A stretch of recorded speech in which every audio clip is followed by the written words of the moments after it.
Hi guys! Welcome to Pinoy Mom India channel. This is the part 2 of the series Life Adjustment here in India. So let's start at number 3. So number 3 is life setup between two cities compared to Lucknow and Bangalore. So we'll start first in Lucknow. In Lucknow, I find it much more complicated for me to become more comfortable with the place because of the place itself is still not more exposed to the tourists. So there are few people will understand you, and maybe there will be few people who may not understand you along the area.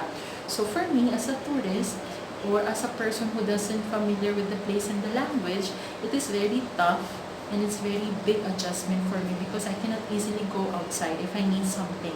If I need to do something, I need to ask my husband to come with me or to help me to buy certain stuff, or I will buy that online.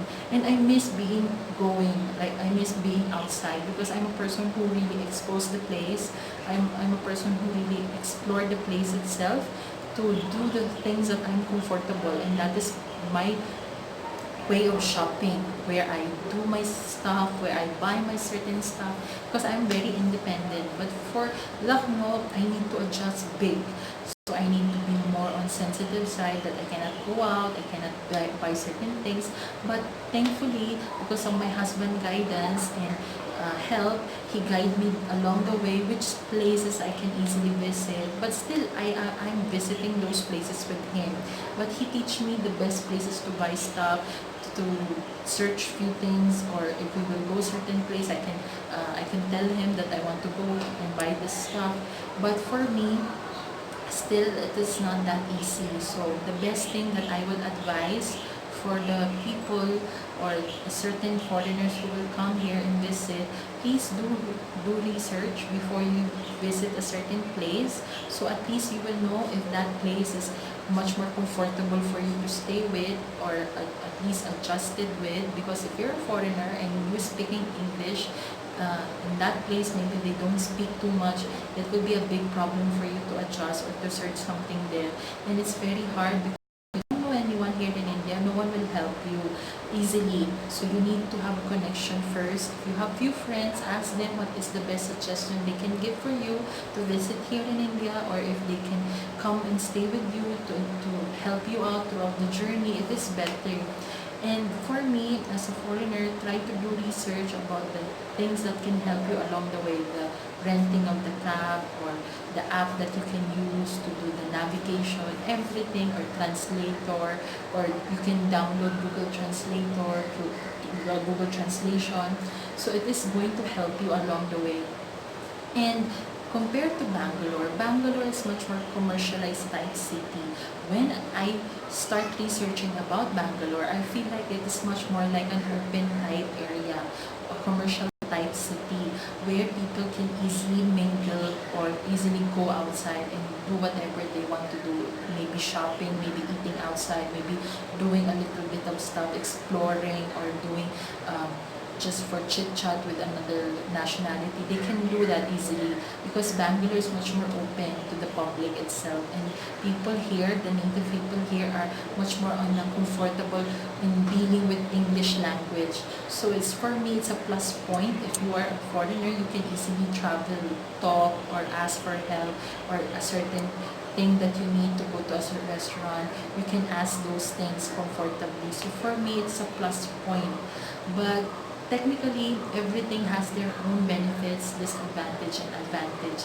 So before you travel, the best thing you will do is research about the place and try to have the best things that you can carry with you. That will be maybe your iPad or cell phone, backup cell phone, another cell phone that you can carry, because not all places is safe for you to carry your high gadgets. So at least you have the best compact gadgets that you can use.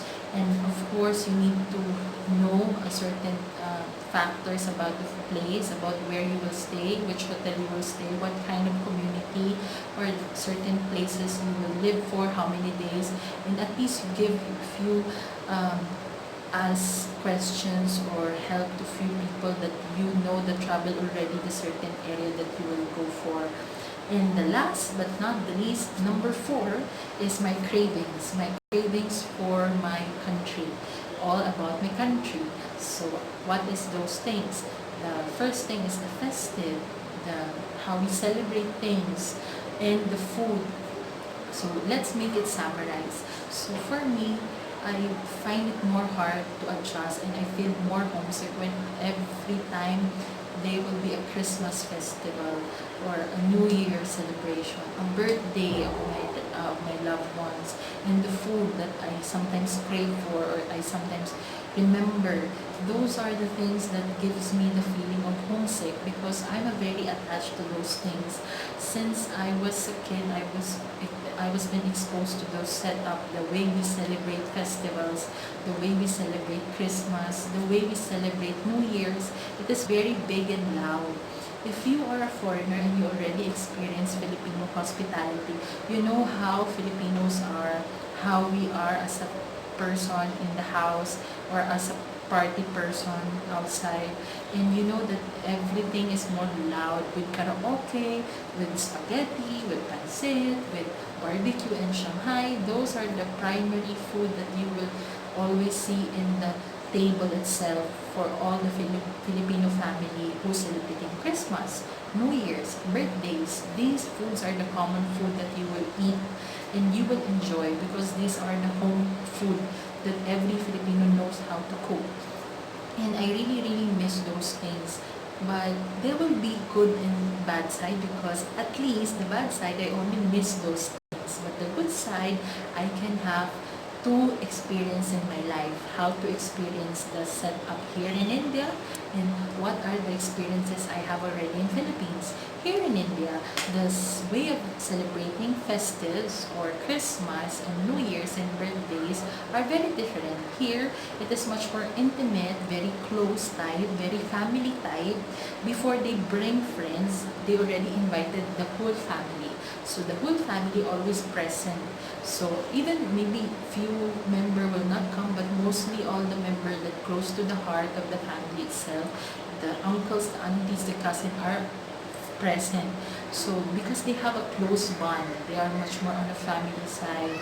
They ask the family member to celebrate with them the birthdays, the celebration of anniversaries, the Christmas and the New Year's. And the Christmas and the New Year's are always celebrated with the church service because my family and my husband's family is pure Christian. So, as a Christian Indian, they celebrated everything first with church. After the church, they will have a few get-together in the house or outside the house with the gathering, maybe dinner or lunch. And the next day, it will be a dinner or a lunch for the whole family. So, each family will arrange a certain meet-up for a certain date and they will ask the members to visit them, and the next day another family will cater for the lunch or for the dinner. It is just give and take. So you will have a deep connection because every day you have this a very close gathering that day by day you have a meet up with your loved ones. And it's very nice because you have this idea of having the next day for another food and the next day for another food. So it's much more like very intimate and very solemn type. So I really enjoy both of the worlds. I have the experience in Philippines and I have the experience here in India. So for us, Filipinos, that very family type, also Indians are family type. So everyone who have the best option to stay here, to visit India, don't feel scared because India is a big country. You can explore everything along the way. You can meet good people along the way. And there will be few occasions that you will enjoy because of the festival, because of the food, and because of the people you meet along the way. And everything has its own reason. So hello for the people who is planning to come here in India, and hello for all the people who are already married to Indians, because you have all the aspects of being happy because you have the chance to meet another culture, another experience in your life. So this topic now ended for this channel. So another topic will come soon. Just wait for it and be updated for my new topic by clicking the bell button and subscribe, and by liking this video. And I hope that I can have more subscribers to share my ideas, to share my experience, and to share my upcoming thoughts to help you out. What is India all about? And for all the Filipinos who coming soon here because they have a partner to an Indian, or they just want to explore India, try to comment down below so maybe I can give you advices, or I can help you to have a better adjustment here in India. And don't forget, please help me to create a big family of Pinoy Mom India. Have a nice day. Bye-bye.